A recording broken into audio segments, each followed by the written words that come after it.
Hello students, class 10th health and physical education में आपका स्वागत है। और चैप्टर 2 में आज हम पढ़ेंगे भोजन के हमारे शरीर में क्या कार्य हैं, वह भोजन पकाने की कुछ विधियों के बारे में भी हम बातें करेंगे। तो सबसे पहले हम भोजन के कार्य पढ़ेंगे। भोजन से संबंधित हम बाकी बातें पहले भी कर चुके हैं। तो आज हमारा टॉपिक है भोजन के कार्य, अर्थात हम भोजन क्यों करते हैं, उसके क्या कार्य हैं, हमारे शरीर में उनका क्या फ़ायदा है। तो भोजन के बारे में हम पहले भी चर्चा कर चुके हैं कि भोजन हमारे शरीर के लिए बहुत ही ज़रूरी है, क्योंकि मनुष्य शरीर को जीवित रहने के लिए भोजन की आवश्यकता होती है। क्योंकि मनुष्य भी एक मशीन है और इस मशीन में अलग अलग पुर्जे, अलग अलग छोटे छोटे इंस्ट्रूमेंट लगे हुए हैं।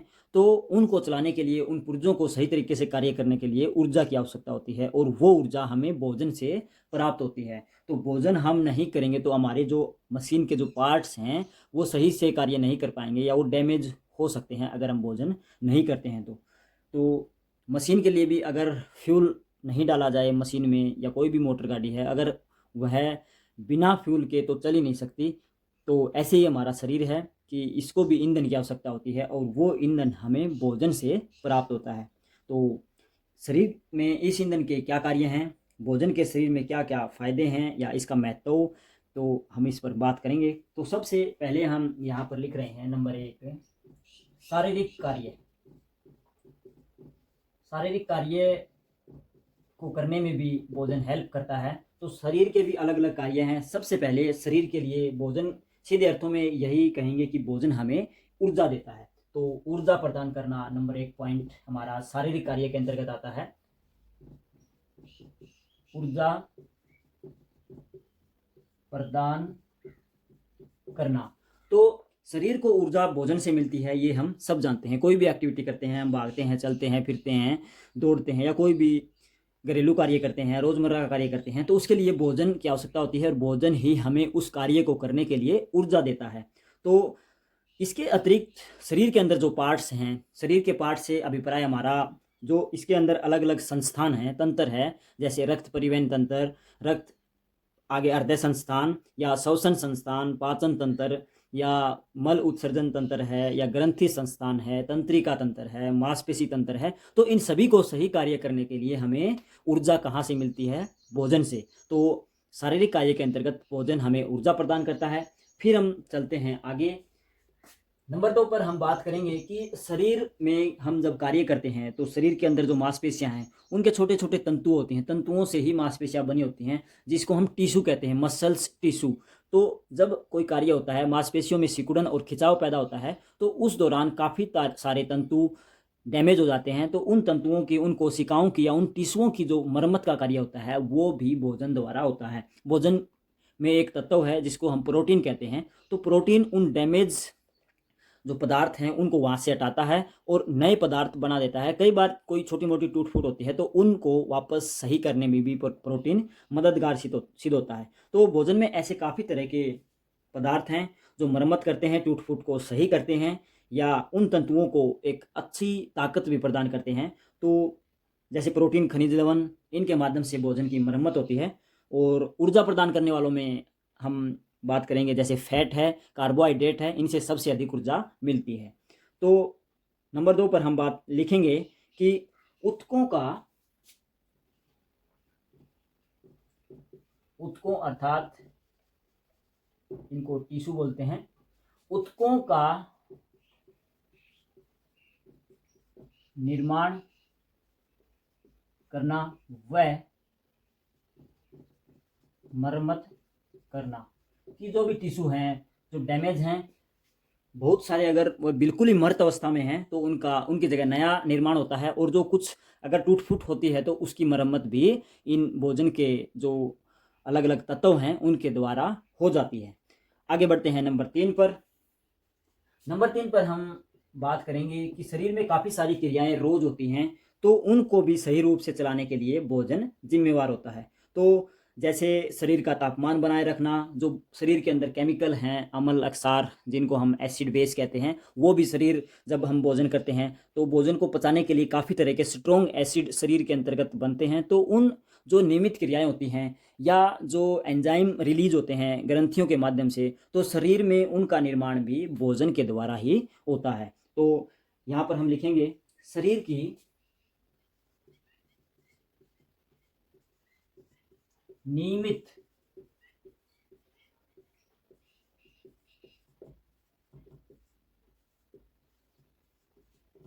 शरीर की नियमित क्रियाओं में, तो शरीर की जो नियमित क्रिया हैं उनको सही चलाने में भी भोजन जिम्मेवार होता है।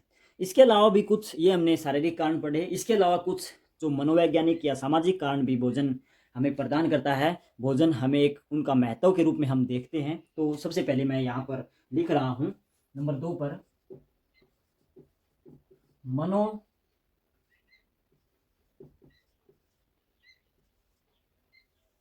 मनोवैज्ञानिक, अर्थात जो हमारे मानसिक संतुलन में एक उतार चढ़ाव पैदा करता है।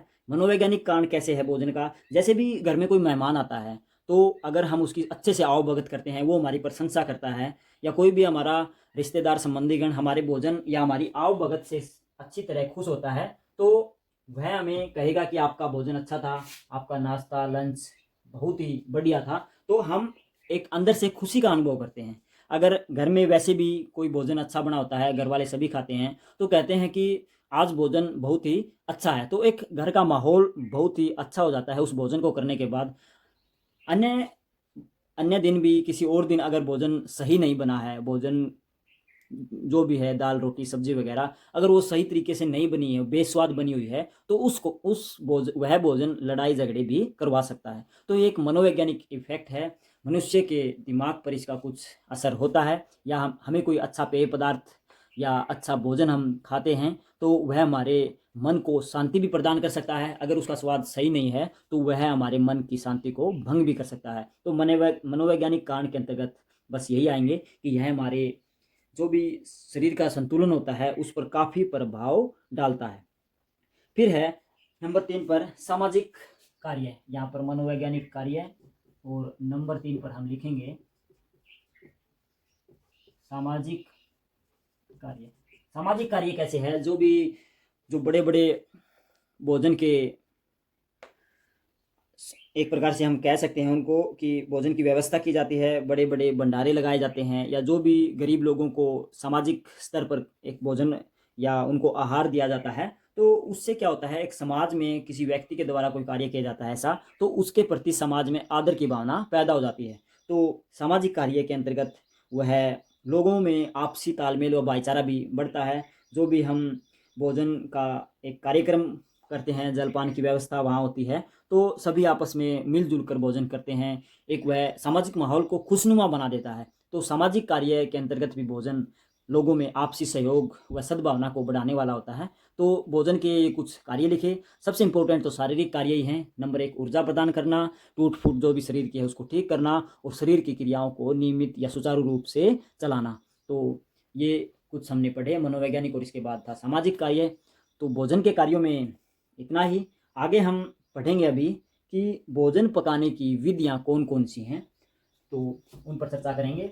वैसे तो भोजन पकाने की जो अलग अलग स्थानों पर अलग अलग विधियां होती हैं, हर किसी देश में अलग अलग विधि होती है। हम स्थान अगर एक दूसरी जगह जाएंगे तो उसी भोजन को पकाने की अलग अलग विधियां हमें देखने को मिलेंगी। तो भोजन पकाने की काफ़ी सारी विधियां हैं, हजारों सैकड़ों विधियां हैं जो संसार में पाई जाती हैं। अलग अलग स्थानों पर हम घूमते हैं, अलग अलग जगह जाते हैं, तो पर्यावरण, वातावरण और उन लोगों की सभ्यताओं और संस्कृति का प्रभाव उस भोजन में देखने को मिलता है। तो यहाँ पर हम लिखेंगे भोजन पकाने की विधियां। तो कौन कौन सी विधियां हो सकती हैं भोजन पकाने की। जैसे घर में हम भोजन पकाते हैं, कुकर में भोजन पकाते हैं, वो कौन सी विधि हमें पता होना चाहिए। या वैसे चूल्हे पर हम कुछ बर्तन रखकर उस पर भोजन पकाते हैं, या तेल में हम तवे पर कुछ पराठे तलते हैं, तो वो कौन सी विधि है वो हमें पता होनी चाहिए। और जैसे खीर वगैरह खिचड़ी वगैरह, दलिया वगैरह वो बनाते हैं, वो कौन सी विधि से बनाया जाता है। तो ये बेसिक सी बातें हैं भोजन से संबंधित, तो ये हमें इनकी जानकारी होनी चाहिए। तो इसमें हम एक प्रकार इन इन सभी विधियों में एक बात कॉमन है कि सभी विधियां आग के द्वारा या एक प्रकार से हम उनको हीट देते हैं, तापमान उनका बढ़ाते हैं। सभी में तापमान के माध्यम से ही भोजन पकता है, क्योंकि बिना तापमान के तो भोजन वैसा ही रहेगा जैसे वो है। तो सभी विधियों में तापमान की आवश्यकता होती है, एक प्रकार से गर्मी हम उनको देते हैं, हीट देते हैं, तो इसी से भोजन पकता है। तो भोजन पकाने की वैसे तो हजारों विधियां हैं, मगर यहाँ पर हम 4 विधियों पर चर्चा करेंगे। नंबर 1, नंबर 2, नंबर 3 और नंबर 4। तो 4 विधियों में कुछ पार्ट्स हैं, कुछ विधियों के अलग अलग पार्ट हैं। तो सबसे पहले हम बात करेंगे पानी द्वारा, कि भोजन पानी के कांटेक्ट में आता है, फिर वह पकता है, उसको गर्म करते हैं तो वो पक जाता है। तो पानी द्वारा जो विधियां हैं उसमें हम सबसे पहले लिखेंगे उबालना। इसकी नंबर 1 पार्ट है उबालना, कि पानी में जो भी भोजन है पकाना होता है उसको हम पानी में डाल देते हैं और उसको गर्म आग पर रख देते हैं, तो वह उबलता रहता है। तो इस माध्यम से काफ़ी तरह का भोजन तैयार किया जाता है, जैसे दाल, चावल या आलू। तो उसको हम उसमें डाल देते हैं और वो पक जाता है। फिर है धीमी आंच पर, नंबर 2 पर धीमी आंच पर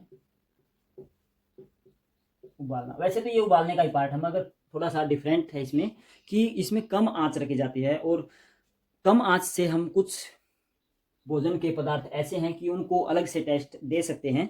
तो इसमें धीमी आंच पर भोजन पकाने का जो टेस्ट है, जो उसका स्वाद है, वो थोड़ा अलग ही तरह का हो जाता है। तो इसके अलावा एक और बात है कि इसमें एक तो हम तेज़ आंच पर किसी पदार्थ को उबालते हैं तो उस पदार्थ में जो पोषक तत्व हैं वो कम हो जाते हैं, उबालने पर वो नष्ट हो जाते हैं। तो जैसे विटामिन सी, अगर हम उसको उबालेंगे तेज़ तो उसमें से विटामिन सी गायब हो जाएगा।